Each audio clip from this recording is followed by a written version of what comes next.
strengths and weaknesses. Sir ये सबसे चूतिया सवाल है सर. सबसे पहले तो स्ट्रेंथ है ही नहीं. In English, please. I'm telling you.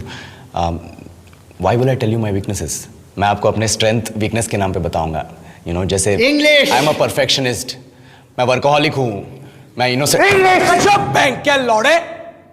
क्या इंग्लिश इंग्लिश इंग्लिश लगा रखा है बे? 4 साल का था मैं जब मेरे पापा जबलपुर में किसी हलवाई के यहाँ काम करते थे. खुद तो कभी स्कूल गए नहीं, इसलिए अपनी गांड घिस घिस के मुझको स्कूल में भर्ती करवाया. अब कहने के लिए तो वो इंग्लिश मीडियम स्कूल था, लेकिन साले हमारे टीचर लोग खुद हिंदी में बात करते थे. हमारे स्कूल के लड़के एक दूसरे से यो व्हाट्स अप डॉग ऐसे बात नहीं करते हैं. क्या भौंक रहा है तेरा लंडा आजकल है? ऐसे गले मिलते हैं.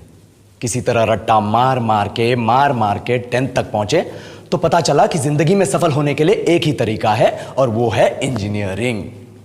सब यही कहते थे. माँ बाप, टीचर लोग, गली का वॉचमैन भी हमसे पूछता था, और भैया कैसी चल रही है आपकी तैयारी? भाग बेंचो, तुमको क्या करना है?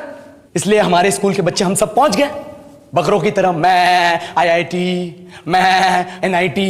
अरे जिस बच्चे ने अपने बाप को जलेबी तलते देखा है वो तो यही सोचेगा ना कि जिंदगी में पैसा ही सब कुछ है.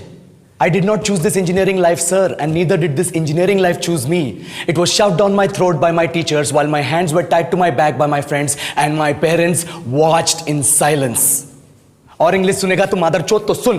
10th के बाद 2 साल लग गए इस कॉलेज में घुसने के लिए. कोचिंग में निकाल दिए. ना कुछ खेले ना कुछ सीखे. और 2 साल बाद जब यहां पहुंचे तो पता चला कि बड़े शहरों के कॉन्वेंट स्कूल के पढ़े बच्चे जब अंग्रेजी में बात करते हैं तो मरे हुए फूल भी खिल उठते हैं. आहा, हवा में ऑक्सीजन की मात्रा बढ़ जाती है इनकी अंग्रेजी सुन के. और पूरे कॉलेज की लड़कियां इन इंग्लिश स्पीकिंग लड़कों को अपना जीवन साथी.com मान चुकी है. तुझे क्या लगता है? मुझे कभी लगा नहीं कि मैं अपनी अंग्रेजी पे काम करूं, अपने पर्सनालिटी पे काम करूं. बहुत लगा. ये चूतिया इंडस वैली सिविलाइजेशन का जो एजुकेशन सिस्टम बिठा के रखे हो, जिसमें हर साल में 10 सब्जेक्ट, हर सब्जेक्ट में theory, practical, viva, lab work, external, internal, majors, minors, assignment, project, thesis, गांड मार के रख ली हमारी.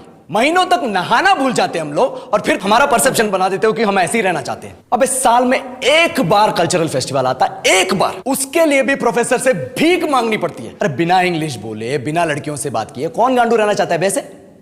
पर टाइम कहां है कुछ सीखने के लिए? लगे पड़े हैं कोडिंग सीखने.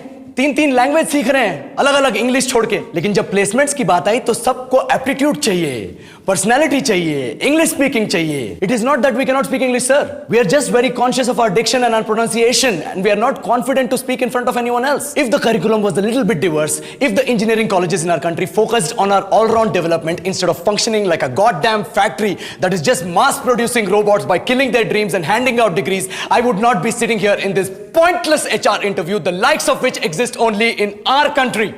ये लो सर, बोल दिया मैंने 4 और लाइन अंग्रेजी में. अब बताइए, क्या मैं आपके मल्टीनेशनल कंपनी के लायक हूं? Do I have the potential to be a slave of your esteemed organization?